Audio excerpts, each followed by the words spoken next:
Hello दोस्तों, विनीता हिंदी कहानियाँ पर आपका स्वागत है।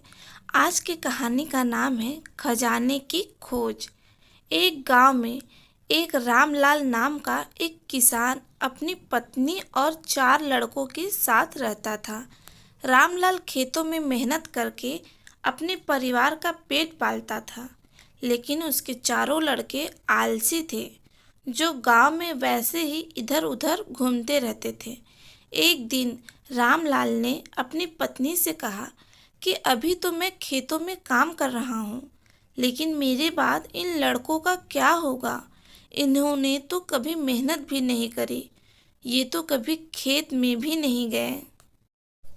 रामलाल की पत्नी ने कहा कि धीरे धीरे ये भी काम करने लगेंगे। समय बीतता गया और रामलाल के लड़के कोई काम नहीं करते थे। एक बार रामलाल बहुत बीमार पड़ गया। वह काफी दिनों तक बीमार ही रहा। उसने अपनी पत्नी को कहा कि वह चारों लड़कों को बुलाकर लाए। उसकी पत्नी चारों लड़कों को बुलाकर लाई। रामलाल ने कहा, लगता है कि अब मैं ज़्यादा दिनों तक जिंदा नहीं रहूँगा। रामलाल को चिंता थी कि उसके जाने के बाद उसके बेटों का क्या होगा। इसलिए उसने कहा, बेटो, मैंने अपने जीवन में जो भी कुछ कमाया है वह खजाना अपने खेतों के नीचे दबा रखा है। मेरे बाद तुम उसमें से खजाना निकाल कर आपस में बांट लेना। यह बात सुनकर चारों लड़के खुश हो गए। कुछ समय बाद रामलाल की मृत्यु हो गई।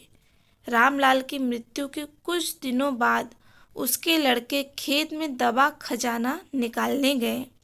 उन्होंने सुबह से लेकर शाम तक सारा खेत खोद दिया, लेकिन उनको कोई भी खजाना नजर नहीं आया।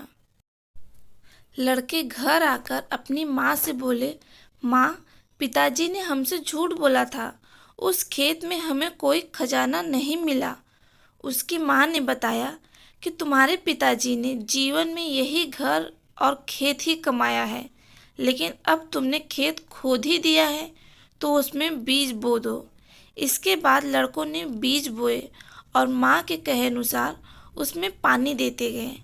कुछ समय बाद फसल पककर तैयार हो गई, जिसको बेचकर लड़कों को अच्छा मुनाफा हुआ, जिसे लेकर वह अपनी माँ के पास पहुँचे। माँ ने कहा कि तुम्हारी मेहनत ही असली खजाना है। यही तुम्हारे पिताजी तुमको समझाना चाहते थे। इस कहानी से हमें यह सीख मिलती है, हमें आलस्य को त्याग कर मेहनत करना चाहिए। मेहनत ही इंसान की असली दौलत है। वीडियो कैसी लगी कमेंट में ज़रूर बताएं। इसी तरह के और भी वीडियो देखने के लिए हमारे चैनल को सब्सक्राइब करें, लाइक करें एंड अपने फ्रेंड्स एंड रिलेटिव के साथ शेयर करें। धन्यवाद।